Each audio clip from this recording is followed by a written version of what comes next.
এই যেগুলো লিখতেছি সবই হচ্ছে কি আমার গ্রিক অক্ষর, ঠিক আছে। প্রথমে কি লিখলাম আলফা, তারপরে বিটা, তারপরে আছে গামা,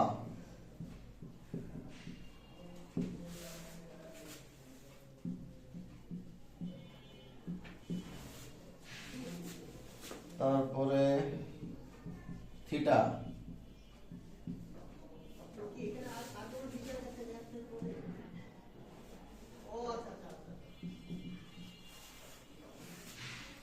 ফাই,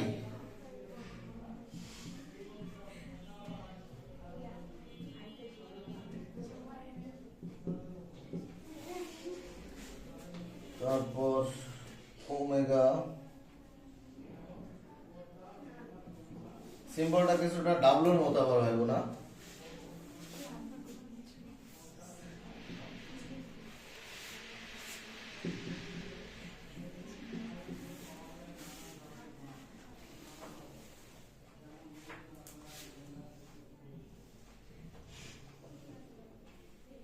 তাহলে এখানে যদি এবিসি আমার সমকোণী ত্রিভুজ হয়, এই কোণটা সমকোণ, তার সামনের বাহুকে আমি বলবো অতিভুজ।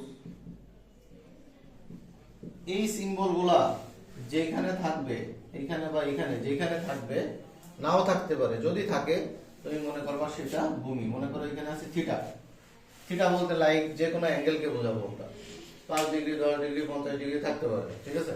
তাহলে এটাকে বলবো তখন কি ভূমি। তাহলে বাকি আছে কি, কথা বললো না, বাকি আছে কি লম্ব। তাহলে অতিভুজের কখনো কোনো চেঞ্জ হবে না, তোমাকে দুইটা অ্যাঙ্গেল একসাথে বলবে না। যদি এটা বলে তাহলে এটা হবে আমার ভূমি, তখন এটা হয়ে যাবে কি ভূমি। আমার চিত্রটা রেখে দিই।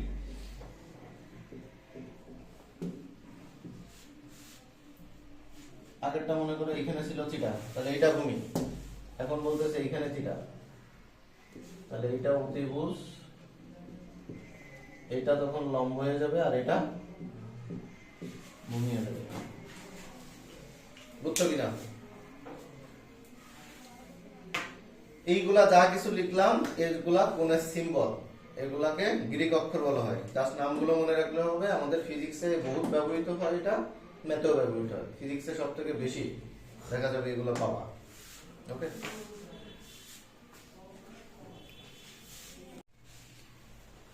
তাহলে এই সমকোণী ত্রিভুজের মধ্যে আমরা পিথাগোরাসের ক্ষেত্রে কি জানি সূত্র? অতিভুজ স্কয়ার সমান লম্ব স্কয়ার যোগ কি, তার মানে যে কোনো দুইটার ভ্যালু দেওয়া থাকলে আমি আরেকটা বের করতে পারবো। আমরা এইটা শিখছি, মনে করো এটা এবিসি একটা সমকোণী ত্রিভুজ, 5 দেওয়া আছে, 3 দেওয়া আছে, তোমাকে বের করতে বলেছে এবি সমান কত। আবার এটা দেওয়া আছে 12, এটা দেওয়া আছে 5, তোমাকে বলা হয়েছে এটা কত। বুঝতেছো কথা? তাহলে এই চিত্রের ক্ষেত্রে আমি কিভাবে করতে পারি, আমি যদি এই ফর্মুলা ইউজ করি, তাহলে এটা যদি সমকোণ হয়, সমকোণের সামনের বাহু কি অতিভুজ, তাহলে সামনের বাহু যদি অতিভুজ হয়, তাহলে এই সূত্র অনুযায়ী অতিভুজ স্কয়ার সমান কি লম্ব স্কয়ার যোগ ভূমি স্কয়ার। তোমার নাই কি এখানে?